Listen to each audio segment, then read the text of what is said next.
Udah Pak. Baik, assalamualaikum warahmatullahi wabarakatuh. Waalaikumsalam warahmatullahi wabarakatuh. Selamat siang semuanya. Siang Pak. Masih semangat? Masih. Alhamdulillah. Oke, baik. Hari ini kita ketemu lagi di kelas Pak Andri untuk belajar metode penelitian. Nah, kali ini tema yang akan kita bahas adalah populasi dan sampel. Ada yang pernah dengar istilah populasi dan sampel? Nah, oke, kita lihat. Definisi populasi itu adalah keseluruhan objek atau kumpulan objek dengan ciri atau karakteristik yang sama. Ya. Nah, kemudian jenisnya ada populasi berbentuk kuantitas dan ada populasi yang bentuknya karakter atau sifat. Coba kita lihat. Populasi yang berbentuk kuantitas adalah perusahaan yang dipandang dari jumlah tenaga kerja, penjualan, produksi yang dimiliki, ya, jumlah personal, jumlah alat, jumlah mesin dan sebagainya. Jadi dilihatnya dalam bentuk jumlah atau kuantitas. Yang kedua dilihat dari bentuk karakter atau sifat atau kualitasnya. Apa itu? Perusahaan yang dipandang dari sudut motivasi kerja karyawannya, kemudian disiplin kerjanya, kemudian apa lagi? Kepemimpinannya, karakter karyawannya, karakter atau budaya organisasinya. Nah, yang ada di sini semuanya berbentuk karakter, tidak terbilang. Nah, seperti itu. Lanjut. Nah, kemudian kalau tadi kita bicara populasi dalam jumlah keseluruhan, maka ada istilah yang kedua yaitu sampel. Apa itu sampel? Sampel adalah himpunan atau kelompok yang lebih kecil yang merupakan bagian dari populasi. Ya, dari populasi itu jumlah keseluruhan. Kalau sampel itu bagian-bagian yang ada di dalam. Oke, kita lihat syarat penggunaan sampel dalam penelitian. Yang pertama, waktu yang tersedia untuk melaksanakan penelitian harus relatif singkat, tidak boleh lama-lama. Ya. Yang kedua, populasinya tersedia relatif besar, jadi banyak populasinya dibandingkan dengan sampelnya. Kemudian ada kemungkinan kesulitan menghubungi responden secara keseluruhan. Kenapa butuh sampel? Karena kemungkinan si peneliti kalau mau meneliti keseluruhan populasi susah, makanya butuh sampel. Nah, yang berikutnya adalah dana yang tersedia dan waktu yang dimiliki serta tingkat keseragaman data masih berada di dalam batas yang wajar. Ya. Selanjutnya, jumlah dana yang tersedia untuk penelitian tidak proporsional dengan besarnya unit-unit populasi yang akan diteliti. Jadi kalau kalian meneliti populasinya, sudah gede banget, betul? Betul? Saya? Jumlah personel peneliti atau orang meneliti itu tidak sebanding dengan populasinya. Ya, orang yang meneliti sedikit, bahkan bisa jadi satu orang, tapi yang diteliti populasinya banyak. Ya, lanjut. Nah, macam-macam teknik sampling atau metode sampling. Yang pertama, ya, ada dua sebenarnya secara garis besar: probability sampling dan non-probability sampling. Probability sampling itu secara mudah, semua orang dalam populasi itu punya hak untuk dijadikan sampel atau diteliti. Tapi kalau non-probability sampling itu tidak semua di dalam satu populasi itu punya hak untuk diteliti atau berhak menjadi sampel. Hanya orang-orang tertentu saja dengan karakter tertentu saja dia bisa jadi sampel.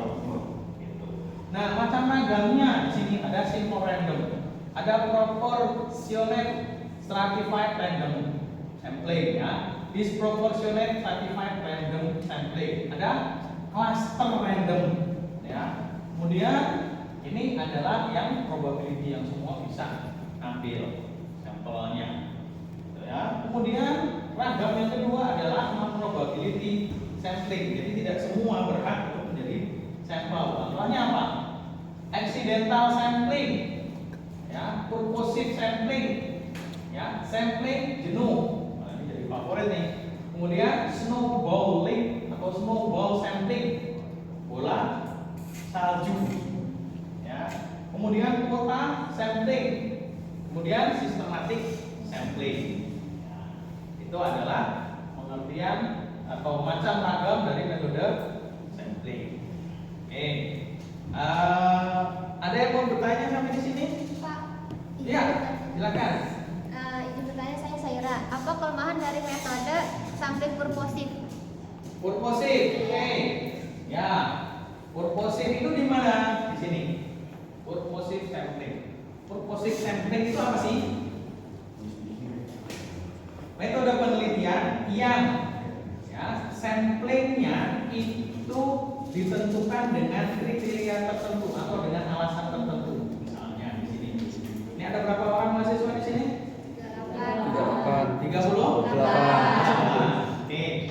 Kalau saya akan meneliti dengan teknik sampling purposive, ya, maka saya tentukan dulu tujuan atau dasar pemilihan sampel saya apa. Misalnya contoh, saya hanya akan meneliti mahasiswa di kelas ini yang laki-laki saja. Berarti yang perempuan bisa diteliti oleh saya nggak? Tidak, ya kan? Yang laki-laki saja yang berhak untuk diteliti. Atau misalnya semua mahasiswa di sini yang berkacamata saja yang akan saya jadikan sampel. Ya, itu purposive. Atau misalnya mahasiswa di kelas ini yang ya, mendapatkan beasiswa. Ya, berarti yang tidak dapat beasiswa jadikan sampel nggak? Tidak, kan? Hanya yang menjadi yang mendapat beasiswa. Atau contoh lain, ya, mahasiswa kelas ini yang ya, IPK-nya di atas 3,8 IPK-nya. Ada nggak di sini yang 3,8 ke atas? Nah, berarti dialah orangnya yang bisa saya jadikan sampling atau sampel dalam penelitian saya. Itu teknik purposive. Kelemahannya apa? Kelemahannya adalah ketika saya meneliti dengan metode purposive ini, pertama saya harus menentukan dasar pemilihan sampel itu berdasarkan keinginan saya sebagai peneliti. Ya, berarti sesuai dengan keinginan peneliti. Ya, berarti subjektivitas dari peneliti itu ya lebih diunggulkan.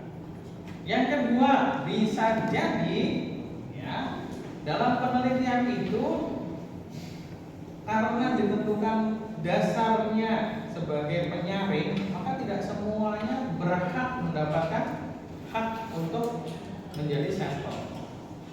Ya, seperti itu. Padahal orang tersebut bisa memberikan informasi yang lebih dibandingkan dengan yang masuk ke dalam kategori sampel.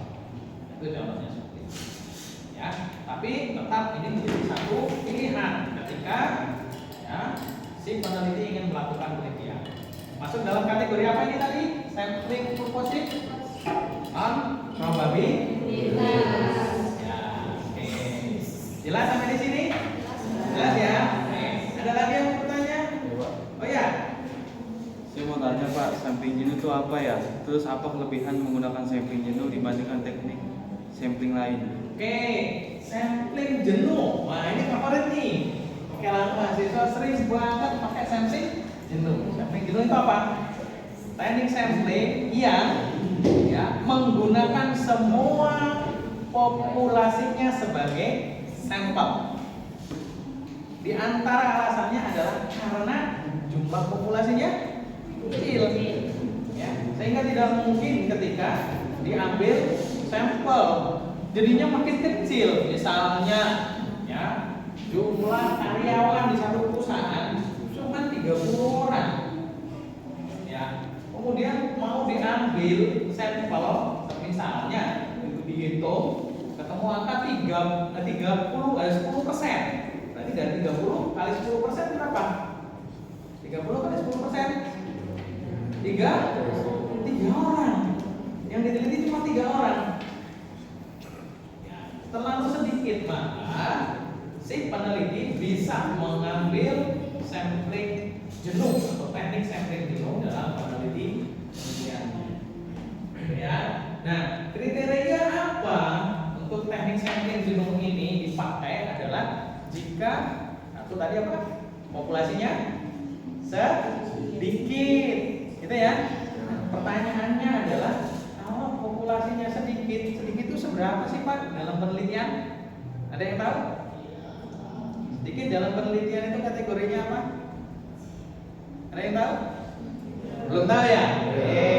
Sedikit dalam penelitian itu menurut Sugiono itu adalah kurang dari 100 populasinya. Misalnya orang yang diteliti berarti kurang dari 100, 70, 50, 30 atau bahkan cuma 10 orang.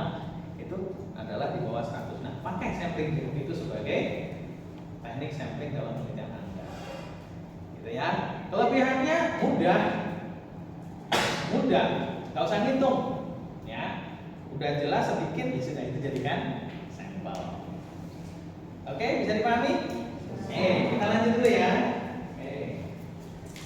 Ya. Kemudian sifat metode pengambilan sampel yang ideal.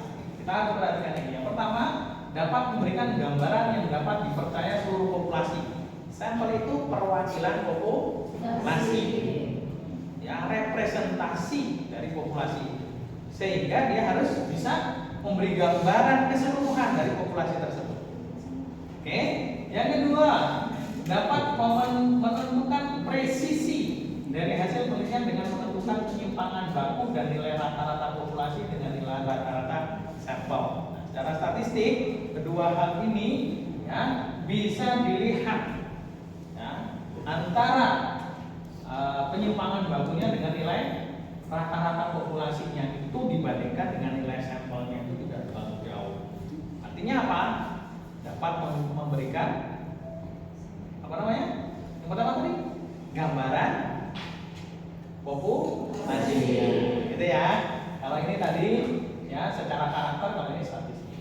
Yang ketiga sederhana dan mudah dilaksanakan.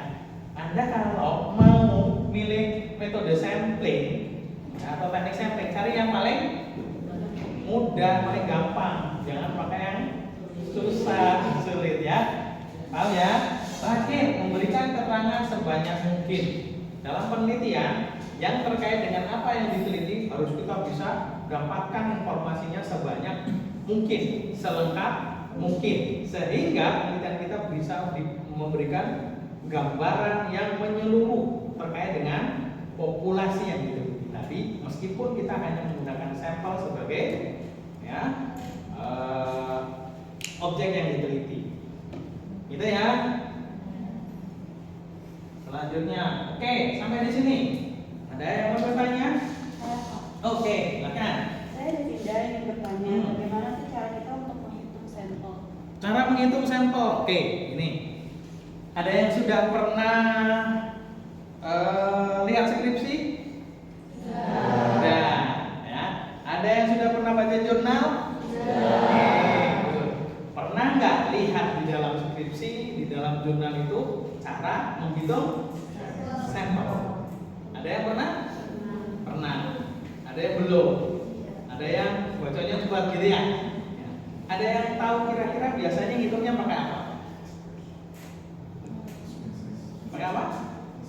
Ada yang tahu? Pakai SPSS. Ya, alat bantunya pakai SPSS. Oke, ada lagi? Nggak tahu? Ada, saya kasih contoh dua ya. Bisa menggunakan rumus dan bisa menggunakan diagram. Mana yang mau dipilih? Silahkan Anda pilih. Ya, perhatikan di sini. Yang pertama, ya, yang paling populer, ya, menggunakan rumus Slovin. Slovin. Ini namanya rumus Slovin. Oke, ya.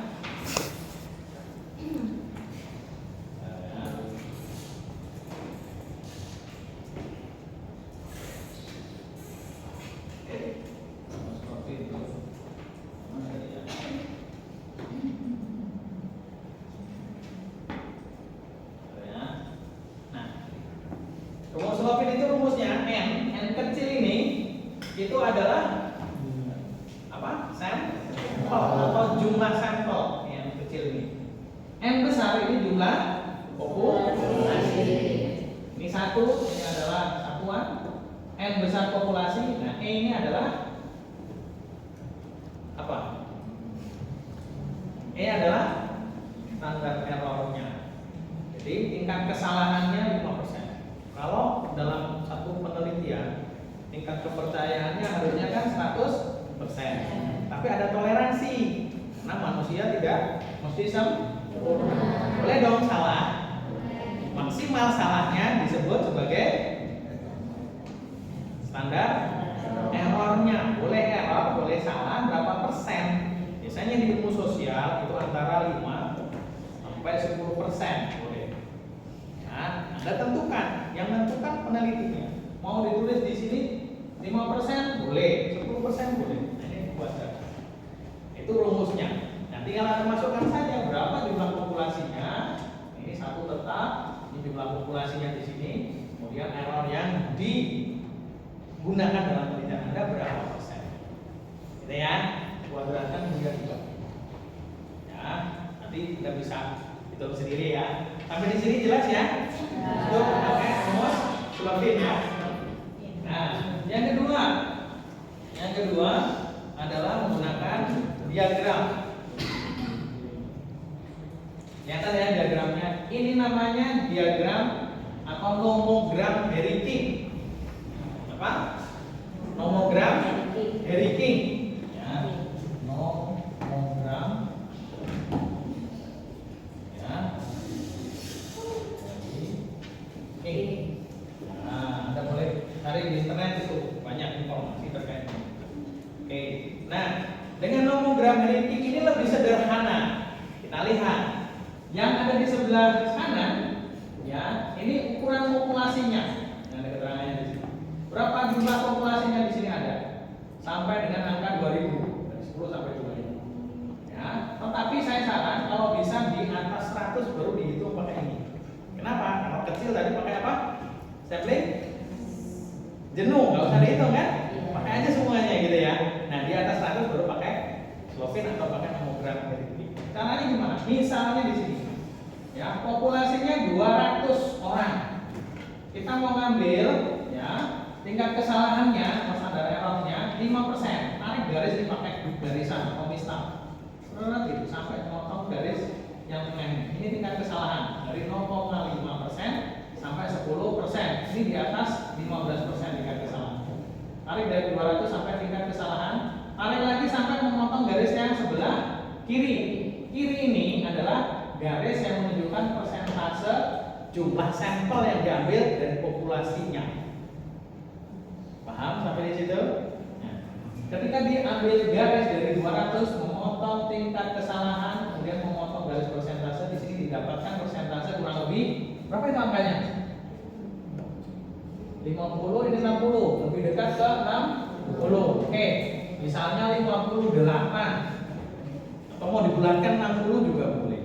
Nah, tinggal hitung.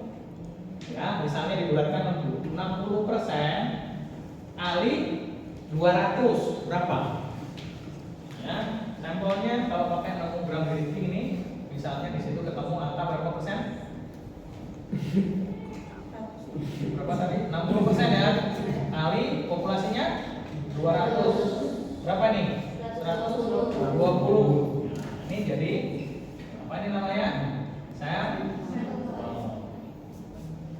Jadi yang Anda ambil sebagai sampel berapa jumlahnya? 120 orang. Nah, mana yang mau dipakai? Terserah Anda. Anda mau pilih pakai rumus Slovin tadi atau mau pakai nomogram Harry King ini. Mungkin kalau di kampus ini nomogram ini baru ya, hal yang baru ya. Saya yang mempopulerkannya di kampus ini. Kalau Slovin, wah itu sudah populer di mana-mana. Gitu ya, jelas tadi? Yang bertanya? Jelas ya? Ada apa namanya? Kesulitan di sini? Tidak ya? Bisa dipahami ya? Oke, baik. Nah, harapan Pak Andri di sini setelah kita mempelajari tentang populasi dan sampel, kita bisa lebih memahami apa itu populasi, apa itu sampel, ya, bagaimana tadi menghitung sampel, gitu kan? Memilih teknik samplingnya, dan nanti ketika Anda mendapatkan penugasan terkait dengan penelitian yang mengharuskan mencari populasi dan sampel, menghitung sampel contohnya, atau nanti ketika Anda bikin skripsi, Anda sudah bisa dan tahu caranya, sehingga apa yang harus Anda kerjakan bisa lebih mudah dan lebih lancar serta sukses buat Anda semuanya. Amin ya rabbal alamin. Oke, baik ya. Mungkin itu ya yang bisa Pak Andri sampaikan untuk saat ini ya. Sampai jumpa lagi di lain kesempatan ya. Tepuk tangan untuk kita semuanya.